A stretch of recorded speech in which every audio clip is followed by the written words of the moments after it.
pessoal, é um prazer estar aqui com vocês para mais uma aula do Revalida Fácil e hoje eu escolhi conversar sobre sangramento uterino anormal. A gente sabe que esse é um tema muito comum na prova do INEP, que também é bastante presente no dia a dia do médico, tanto numa unidade básica de saúde quanto num pronto-socorro. Para a gente entender melhor esse tema, a gente vai precisar rememorar alguns aspectos importantes da fisiologia menstrual, entender qual é a definição do que de fato é um sangramento uterino anormal, as principais causas, como é feito esse diagnóstico e as modalidades terapêuticas que a gente pode oferecer para essas pacientes.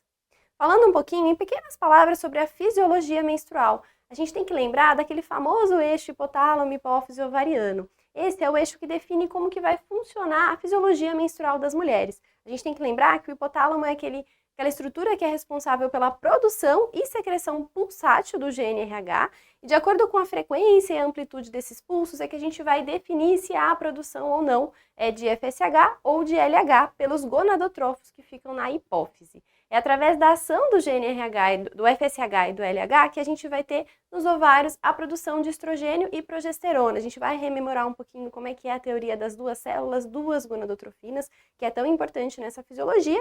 E aí são esses hormônios que vão ter uma ação no endométrio, que vai fazer com que esse endométrio descame e a paciente tenha um sangramento menstrual. Então, lembrando um pouquinho da teoria das duas células, o que a gente tem que lembrar, né? A gente tem as células da teca e as células da granulosa. Elas têm receptores específicos. Na célula da teca, a gente tem receptores para o LH, e através da ação do LH, a gente vai ter uma conversão do colesterol, que é aquela molécula tão importante para a produção de hormônios, né, para o funcionamento adequado da nossa fisiologia, a produção de androstenediona. Então, a gente vai ter a produção dessa androstenediona que vai passar por difusão, esses androgênios acabam passando por difusão para a célula da granulosa, e lá, com a ação do FSH e da enzima aromatase, a gente vai ter uma conversão em estrogênios, né? Então, produção através da androstenediona em estrona e também através da testosterona, a gente vai ter a produção do estradiol. É importante a gente lembrar que, para a gente entender a fisiologia do ciclo menstrual, existem duas fases principais, né? Então, na primeira metade, a gente vai ter no ovário a fase folicular, é quando a gente vai ter um endométrio proliferativo que está crescendo, que está ali na expectativa de haver uma fecundação e, com isso, haver o desenvolvimento de uma gestação. E na segunda metade, depois da ovulação, a gente vai ter a fase lútea, quando a gente tem um endométrio mais secretor. Aqui tem um esqueminha só para a gente juntar um pouquinho, né, de como toda essa fisiologia acontece. Então, lá em cima a gente consegue ver os pulsos de GnRH e como a frequência e a amplitude deles influenciam se a gente vai ter uma produção maior de FSH ou de LH. E ao longo do ciclo menstrual, né, então no começo a gente vai ter uma ação mais importante do FSH, que vai levar a um recrutamento folicular, e aí a gente vai ter, progressivamente, esses folículos vão começar a produzir estrogênio, e esse estrogênio vai fazer um feedback negativo com o FSH. Com isso a gente vai ter uma redução progressiva dos níveis de FSH, e aí com isso a gente consegue fazer a seleção do nosso folículo dominante, que é aquele folículo que tem mais receptores para FSH, né, que consegue responder mesmo havendo níveis mais baixos de FSH. A gente tem a seleção desse folículo dominante, a gente também vai ter nesse momento um aumento bem importante da produção de estrogênio, e aí com esse aumento do estrogênio a gente vai ter um pico, né, de estrogênio que vai levar a um pico de LH. E é depois desse pico de LH que acaba acontecendo a ovulação. Depois que acontece a ovulação é quando a gente começa a segunda fase do ciclo menstrual, então a gente vai ter uma queda aí da quantidade de estrogênio e é nesse momento que a gente vai ter a produção de progesterona. Então, de forma bem resumida, só para a gente relembrar mesmo, essa que é a fisiologia do ciclo menstrual. Agora vamos falar propriamente sobre o sangramento uterino anormal. A gente sabe cada vez mais, né, que a gente não deve se prender a parâmetros numéricos e objetivos, né? Então, antigamente a gente usava muito aquele parâmetro de dias ou de volume de sangramento para a gente definir se aquele sangramento era normal ou anormal. Cada vez mais a gente tem se desvencilhado disso, é óbvio que pode ser que ainda caia em alguma prova valores, então é importante a gente ter uma noção, mas hoje a gente entende que é considerado um sangramento uterino anormal qualquer alteração do padrão menstrual normal, então se está sangrando com mais frequência, se está irregular, se está durando mais, se a gente tem um volume maior de sangramento, que interfira significativamente na qualidade de vida dessa mulher. Então se a paciente chega para você e fala, olha, mudou o meu padrão de sangramento, e isso está me atrapalhando, isso está me prejudicando, eu estou me sentindo mais cansada, ou do ponto de vista logístico mesmo, então está sendo difícil, eu estou sangrando por muitos dias no mês, com volume intenso, então isso a gente já considera um sangramento uterino anormal e já é passível de uma investigação específica. Quais são as principais causas de sangramento uterino anormal? Então a gente tem que lembrar do PALM-COIN, que é aquele acrônimo tão importante que resume de fato as principais causas de sangramento uterino anormal. Quando a gente fala de Palm e Cohen, a gente tem que lembrar que o Palm ele resume as causas estruturais de sangramento uterino anormal. O que são as causas estruturais? São alterações anatômicas, né? São alterações que a gente tem na estrutura do próprio útero que podem levar a um sangramento aumentado. Então, as principais causas são os pólipos. Então, o pólipo endometrial, ele aumenta ali a superfície que vai descamar. E aí, com isso, a gente pode ter um aumento do sangramento. A gente tem também a adenomiose, que é aquela doença em que a gente tem uma implantação de endométrio no miométrio. Isso pode levar a dor pélvica, que também é sangramento uterino anormal. Os miomas, que são os campeões, né? Em geral, é mais comum que os pacientes que sangrem de forma secundária a miomatose uterina, então esse é um tema que também é bastante cobrado nas provas. E a gente também pode ter malignidade, então de repente uma paciente que está com uma hiperplasia endometrial com atipia ou até mesmo um câncer de endométrio, esses pacientes podem ter um sangramento uterino anormal. Quando a gente fala de Cohen, a gente está falando de causas não estruturais. Então, as principais causas seriam coagulopatias. E aí, o que vai chamar a atenção para a gente? Aquela paciente que já sangra desde a primeira menstruação, desde a menarca ela sangra muito. E muito provavelmente a paciente já vai ter uma história também de que sempre que ela vai fazer uma extração dentária, ela sangra bastante. Quando ela se corta, quando ela se machuca, ela tem um sangramento anormal. Então, tudo isso são pistas que fazem a gente pensar que talvez a causa seja uma coagulopatia. Também pode ser causado por disfunções ovarianas, então especialmente aquelas pacientes que têm anovulação crônica, seja por síndrome dos ovários policísticos ou por alguma outra causa, elas podem ter um sangramento num padrão anormal. Causas endometriais também a gente tem que lembrar. Causas iatrogênicas, pacientes que muitas vezes fazem uso de medicações que podem levar a um sangramento uterino aumentado, pacientes que usam anticoagulante, por exemplo. E a gente tem causas não classificadas, então outras causas que são mais raras e por isso a gente não tem uma letra específica desse acrônimo para falar delas. Aqui eu separei uma questão da prova do INEP de 2022 que traz o caso de uma adolescente com 12 anos de idade que veio acompanhada da mãe para um plantão hospitalar por uma queixa de sangramento abundante. A mãe conta que a menarca da filha, ou seja, a primeira menstruação aconteceu há mais ou menos uns 6 meses atrás, e a menina conta que a terceira menstruação dela nesse intervalo, né, e não teve nenhum contato sexual prévio. Você vai examinar a paciente e você não observa nenhuma normalidade, o ímen da paciente está íntegro, confirmando que ela não teve atividade sexual com penetração vaginal. E a questão pergunta pra gente, né, considerando esse quadro clínico, qual que é a causa mais provável de sangramento uterino anormal para essa paciente?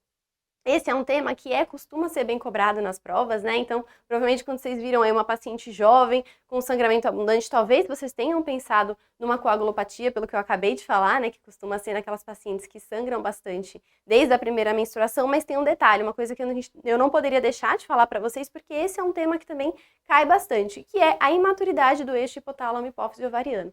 A gente sabe que nos primeiros 2 anos, desde que a menina começa a menstruar, aqueles 2 primeiros anos depois da menarca, é comum que aconteça uma imaturidade mesmo desse eixo que ainda está aprendendo como é que funciona a menstruação, como que são os pulsos de GNRH, como que vai ser a resposta ao LH, ao FSH.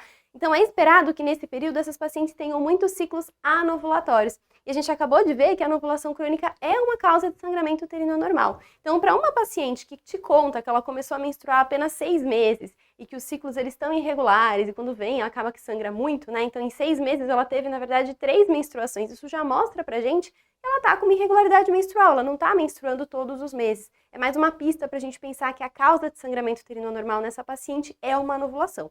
Então, por isso que a resposta é a letra A, poderia também estar descrito como uma imaturidade do eixo hipotálamo hipófise ovariano.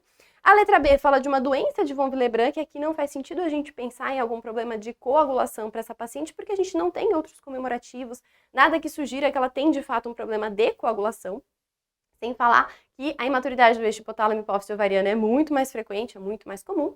A letra C fala de um hipogonadismo hipogonadotrófico, mas essa é uma paciente de 12 anos que já menstruou, não tem por que a gente pensar num hipogonadismo aqui. E a letra D fala de uma PTI, né, uma púrpura trombocitopênica idiopática. A gente não tem fatores para pensar que essa paciente tem algum problema com plaquetas ou com as cascatas de coagulação, por isso que a resposta dessa questão é a letra A.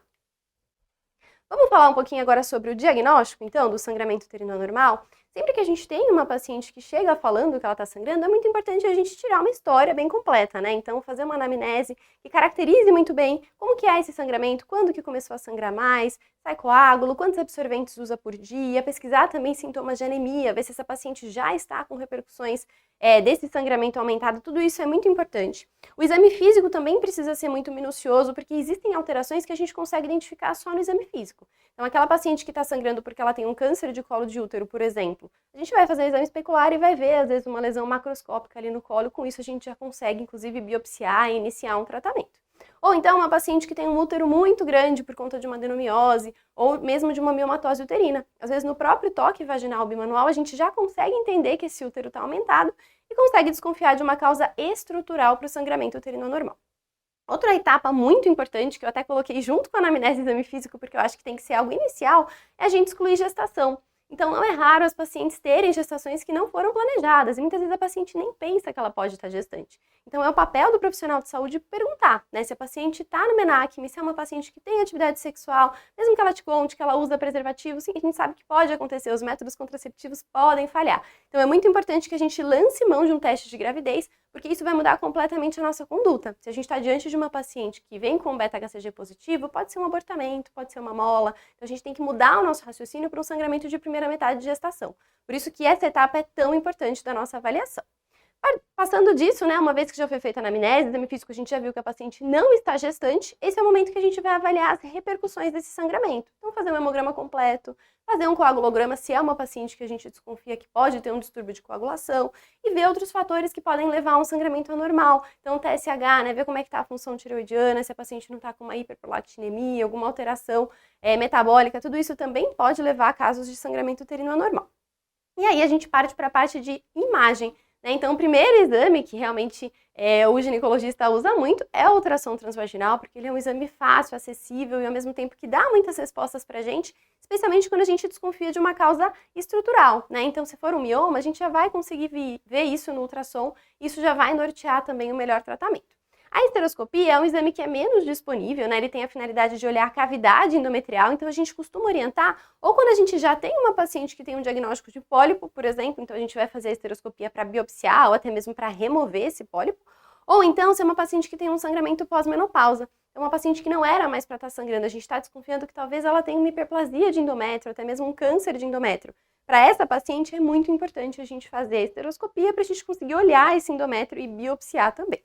E a ressonância de pelve, ela entra, é um exame menos disponível, então para situações em que de fato o ultrassom não conseguiu elucidar e a gente lança a mão às vezes da ressonância de pelve para ter uma melhor caracterização dos tecidos, das partes moles e da estrutura do útero. Lembrar então, coloquei até um alerta aqui, sempre excluir gestação em pacientes que estão no MENAC e que têm o risco de estarem grávidas. Outra questão aqui da prova de 2020, que traz uma adolescente de 14 anos, acompanhada da sua prima de 18 anos, que foi atendida pelo médico no plantão do hospital, falando que estava com sangramento vaginal abundante há 5 dias. A paciente fala para você que ela nunca teve contato sexual prévio, não tem nenhuma doença pregressa e relata menstruações mensais e regulares desde os 10 anos. Então aqui já não faz muito sentido a gente pensar naquela imaturidade do eixo hipotálamo hipófise ovariano, porque essa paciente já teve menarca, né, a primeira menstruação, há 4 anos. E ela te conta que ela tem ciclos regulares, então não tem por que a gente pensar que ela está com um quadro de anovulação crônica que possa estar levando a um sangramento aumentado. Continuando com o enunciado, né, o exame físico dessa paciente, você consegue ver que ela tem uma rotura himenal cicatrizada e um pequeno sangramento vaginal no momento do exame. Então, quando a gente vê essa rotura himenal, isso mostra pra gente que essa paciente está mentindo. Isso é mais comum do que parece, né? Especialmente quando a gente está falando de uma adolescente, uma paciente que provavelmente acabou de começar a atividade sexual, muitas vezes os pais não sabem, e esse é um momento crítico que a paciente tem um risco de engravidar. Né? Se ela não está contando para ninguém, se ela não está tendo a instrução de um adulto, de alguém mais experiente, como que ela vai lembrar que ela precisa de método contraceptivo? Né? Então, essas são as pacientes que a gente tem que realmente ficar muito de olho e sempre lembrar de excluir uma gestação. E o enunciado pergunta pra gente, né? Nessa situação, para diferenciar as causas de sangramento, o exame complementar inicial mais importante é, como eu acabei de falar, um beta-HCG sérico. Então, é muito importante que para essa paciente a gente exclua que ela está gestante, porque isso vai mudar completamente a nossa abordagem, os exames que a gente vai solicitar. Então, é muito importante que logo de cara a gente entenda se é uma paciente obstétrica ou ginecológica, para daí a gente pensar em outras causas. Então, a letra A fala de um FSH sérico, que aqui não agregaria em nada. Letra C fala de progesterona, a gente também não tem indicação nenhuma de solicitar progesterona.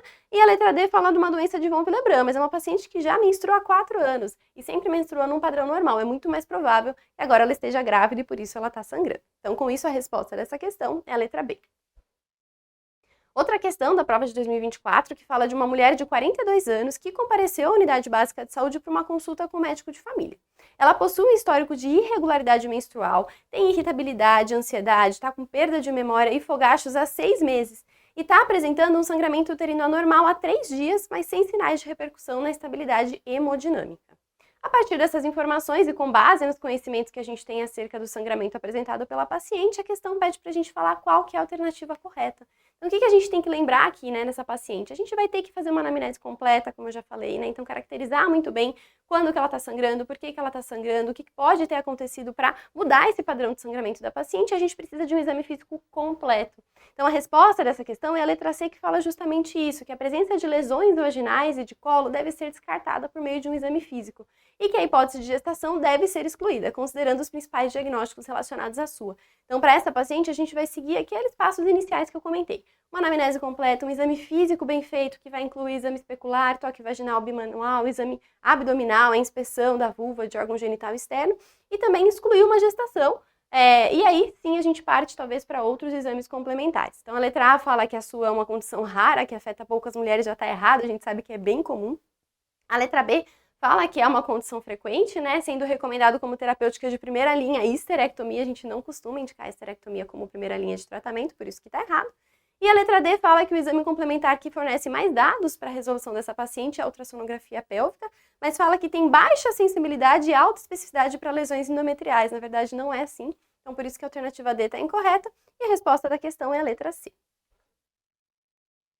E o diagnóstico, né? Falando mais sobre o diagnóstico, a gente sabe que os miomas são uma causa importante de sangramento uterino anormal, então é importante que a gente consiga entender também como que funciona essa distribuição dos miomas no útero, né? Eles são uma proliferação anormal desse tecido muscular que compõe o útero, em geral uma musculatura lisa, e pode acontecer em qualquer região do útero, por isso que a gente tem uma classificação da FIGO, que se baseia justamente em qual região, em qual camada ali do útero que houve o desenvolvimento desse mioma, porque isso tem uma diferença no quadro clínico. A gente sabe que aqueles miomas que são intracavitários, pediculados, FIGO 0, por exemplo, ou até mesmo FIGO 1 e FIGO 2, que são os miomas submucosos, são os que estão associados a maior sangramento, porque eles levam a um aumento da superfície endometrial. Então, é isso que faz com que muitas vezes a paciente sangre mais no período menstrual. E esses miomas têm o benefício de que às vezes a gente consegue tratar até por via histeroscópica. Eu vou falar um pouquinho mais sobre isso mais pra frente. Quando a gente tem um mioma intramural, em geral a gente classifica como FIGO 3 ou 4. E a partir do FIGO 5 até o 7, a gente fala dos miomas subserosos, que são aqueles mais externos. Eles estão na parede do útero, mas eles estão se projetando para fora, para a serosa do útero. E a gente também pode ter o mioma cervical, o mioma parasita, que daí é considerado FIGO 8. E o tratamento, né? Essa é a parte que talvez mais caia também nas provas, quando a gente fala desse tema. A gente tem que caracterizar, né? Se a gente está falando de uma paciente com sangramento uterino anormal agudo que está no pronto-socorro, ou se é uma paciente que você recebeu no ambulatório. Então, quando a gente tem uma paciente que está com sangramento uterino anormal agudo no pronto-socorro, a primeira coisa é a gente ver se essa paciente está estável hemodinamicamente. Né? Então, muitas vezes a paciente pode chegar chocada, assim, com alteração de sinal vital, a gente vai ter que fazer uma expansão volêmica, a gente vai ter que, inclusive, considerar uma transfusão para essa paciente, então isso é algo que a gente tem que garantir num primeiro momento, e excluir a gestação, porque como eu falei, se for de repente um abortamento em curso ali, talvez a gente precise de um esvaziamento uterino, de uma curetagem, isso vai mudar a nossa conduta, então é muito importante descartar a gestação nesse momento. Outras medicações que a gente pode lançar mão, né, além da expansão volêmica que a gente pode fazer, ou até mesmo avaliar uma transfusão, se for um quadro de um sangramento mais grave, são o ácido tranexâmico. Então essa é uma medicação que a gente faz por via endovenosa, em geral a gente faz uma dose de 1 grama, e ele tem uma ação de ajudar a controlar esse sangramento, especialmente quando é feito por via endovenosa, ele tem uma ação mais rápida. E os anti-inflamatórios não hormonais, então a gente pode fazer cetoprofeno, pode fazer outras medicações, mas em geral a gente faz por via endovenosa, e a tentativa, né, quando a gente faz esses remédios, é justamente a gente parar com esse sangramento o quanto antes, de forma mais aguda, num contexto de pronto-socorro. E quando a gente não tá no pronto-socorro, né, ou em situações daquela paciente que tudo bem, se resolveu o sangramento naquele momento, mas ela vai continuar sangrando em casa até a gente entender qual que é a causa daquele sangramento e fazer um tratamento definitivo. Então a gente pode lançar mão, né, como tratamento definitivo, inclusive, do tratamento clínico. Esta, inclusive, é a nossa primeira linha de tratamento. Na maioria das causas de sangramento uterino anormal, a gente sempre vai tentar um tratamento clínico inicialmente, e quando falhar, quando não funcionar, daí às vezes a gente lança mão de um tratamento cirúrgico, especialmente se for uma causa estrutural. Então, como tratamento clínico, a gente tem como opções o ácido tranexâmico, como eu comentei com vocês. Em geral, a gente faz uma dose de 500 mg de 8 em 8 horas, por um período de até 5 dias, costuma ser o suficiente. E o anti-inflamatório, que também a gente prescreve por um período de 3 a 5 dias no máximo. Essa é a medicação que a gente vai prescrever para a paciente e vai explicar que é para usar nos eventos agudos, não é para ficar usando cronicamente, não é como um contraceptivo que ela vai tomar todos os dias. É só para os dias em que ela tem um sangramento pior, mais intenso, E a ideia é justamente cortar esse sangramento e dar um pouco mais de conforto para essa paciente, e impedir que ela tenha espoliação de ferro e evolua com uma anemia. A gente tem também o tratamento hormonal, né? Esse é o preferível que a gente faz quando a gente pensa em tratamento clínico, porque esse sim pode ser feito de forma contínua. É um tratamento que pode ser um tratamento considerado definitivo para aquela paciente. Se ela se adaptar, ela pode continuar com esse tratamento hormonal. Então, a gente costuma dar preferência para combinações de estrogênio e progesterona oral, sem pausa. Então, a gente orienta a paciente que ela vai ter que usar essa medicação todos os dias. Se a paciente tiver contraindicação ao uso de estrogênio, a gente pode passar um progestágeno isolado. Se é uma paciente que tem uma disfunção ovulatória, né, uma anovulação crônica, a gente pode considerar fazer um progestagênio isolado cíclico por 10 a 14 dias na segunda fase do ciclo menstrual, e às vezes isso acaba sendo suficiente para a gente cessar com esse sangramento uterino anormal. Outra modalidade muito interessante e que é um tema que está bem em alta, que pode sim cair na prova de vocês, é o sistema intrauterino liberador de levonorgestrel, o famoso DIU. Então a gente sabe que os dispositivos intrauterinos hormonais, eles já são muito conhecidos porque são LARCs, né? Então são métodos extremamente úteis e eficazes para a prevenção de gestação, especialmente quando a gente fala de população jovem, de adolescentes. Mas o dispositivo intrauterino de levonorgestrel, ele tem benefício também para o tratamento de sangramento uterino normal. Então essa é uma alternativa muito interessante quando a gente tem uma paciente que a gente não quer lançar mão de um tratamento cirúrgico, né? A gente sabe que os tratamentos cirúrgicos, eles têm risco de complicações, são procedimentos invasivos, mas é uma paciente que se beneficiaria tanto pelo ponto de vista de contracepção, quanto de não sangrar. Então essas são as pacientes que a gente recomenda, né, a inserção de um dispositivo intrauterino. O ideal é que não haja uma distorção anatômica, um abaulamento tão importante da cavidade endometrial para a gente não ter um risco de expulsão desse dispositivo. E a vantagem é que ele dura 5 anos, então a gente consegue um tratamento eficaz. Muitas pacientes entram até mesmo em amenorreia, ficam sem menstruar, e ao mesmo tempo a gente tem o benefício contraceptivo. Então, sempre que for responder uma questão aí de sangramento uterino anormal que direcione para um tratamento clínico, lembrar do dispositivo intrauterino de levonorgestrel. E em casos mais específicos, como nas coagulopatias, no caso da doença de von Willebrand, por exemplo, lembrar da desmopressina, que é um tratamento mais direcionado para essa patologia. Aqui uma questão da prova de 2022, que traz uma paciente com 46 anos de idade, que já teve 2 gestações, 2 partos, e vem na consulta, né, falando que há 8 meses ela está apresentando um aumento progressivo do volume e do número de dias de sangramento menstrual. Ela conta que atualmente ela está sangrando por 10 dias em cada ciclo, e ela também está com uma indisposição física. No exame físico ela está descorada a uma cruz. No exame ginecológico, a vulva, a vagina e o colo do útero estão normais, mas o útero tem um volume compatível com a idade e a paridade da paciente. Então, a princípio, não parece ser nada estrutural. No contexto clínico apresentado, considerando a maior redução de sangramento, qual que é a terapêutica a longo prazo recomendada para essa paciente? Então, essa é uma questão que quer que a gente responda que remédio que a gente pode passar para essa paciente a longo prazo, para que de forma clínica ela consiga tratar esse sangramento uterino normal sem precisar ser submetida a uma cirurgia. E aqui já dá a entender que pode ser que essa paciente tenha talvez um sangramento por anovulação. Talvez, né, 46 anos, pode ser que ela esteja caminhando para uma transição para menopausa. A gente já fez o exame físico, viu que não parece ser um útero aumentado, não parece ter nenhuma alteração de colo de útero. Então eu pensaria nessa como principal hipótese diagnóstica. E aí a gente olha as nossas alternativas, o que é a resposta dessa questão? É justamente o DIU, né? Então o DIU hormonal, com a liberação de levonorgestrel, acaba sendo uma excelente opção para essa paciente, porque ele vai tratar o sangramento uterino normal dela, vai prevenir uma gestação também, e ela tá com 46 anos, então como ele tem uma duração de 5 anos, provavelmente quando ela tirar, talvez ela já esteja na menopausa e a gente vai considerar que esse sangramento foi tratado. O ácido tranexâmico a gente não costuma prescrever a longo prazo, como o enunciado está falando.